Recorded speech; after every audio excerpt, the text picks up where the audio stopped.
समांतर श्रेणी का 19वां पद 344 और 33वां पद 414 है, तो 26 पदों का योग ज्ञात कीजिए।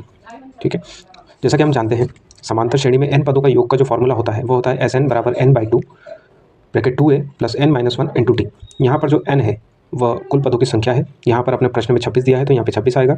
a प्रथम पद आएगा और d जो है वो सारवंतर आएगा, यानी कि लगातार जो दो संख्याएं रहती है सीरीज़ की उनका अंतर। हमें 19वां पद दिया गया है, 33वां पद दिया गया है, ना पहला पद पता है ना सारवंतर पता है। हमें दोनों चीज़ें निकालनी पड़ेगी। हमें पता है nवां पद निकालने के लिए फॉर्मूला होता है an बराबर a plus n-1 into T. यहाँ पे a प्रथम पद और t सारवंतर और n जो है वो पदों की संख्या। जैसे 19वां पद हमें पता है तो यहाँ पे 19 - 1 18 आएगा। चलिए सारवंतर पता करते हैं।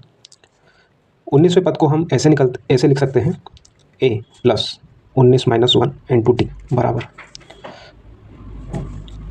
19वां पद हमें पता है a प्लस 18 इंटू टी बराबर 344। इसी प्रकार 33वें पद को भी हम लिख सकते हैं a प्लस 33 - 1 यानी कि 32 d बराबर 414।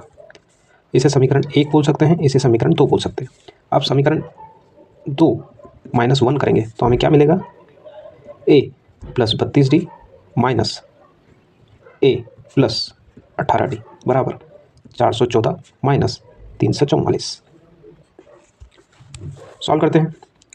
ये प्लस का a, ये माइनस का a डिवाइड हो जाएगा। 32 में से 18 जाएंगे तो यहाँ पे बचेगा 14 d बराबर 414 में से 344 जाएगा तो बचेगा 70। तो d का मान हमें प्राप्त होगा 5। अब d की वैल्यू समीकरण 1 या फिर समीकरण 2 दोनों में से किसी भी एक जगह रखेंगे तो हमें a की वैल्यू पता चल जाएगी। चलिए समीकरण 1 में रख देते हैं a प्लस 18 d की वैल्यू 5 बराबर 344। a की वैल्यू हमें निकल जाएगी 18 × 90, 90 344 में से माइनस होगा तो ये हमें प्राप्त होगा 254। चलिए हमें a की वैल्यू पता चल गई। चलिए अब सिर्फ फॉर्मूले में हमें मान रखना है और इसके बाद में 26 पदों का हमें योग प्राप्त हो जाएगा।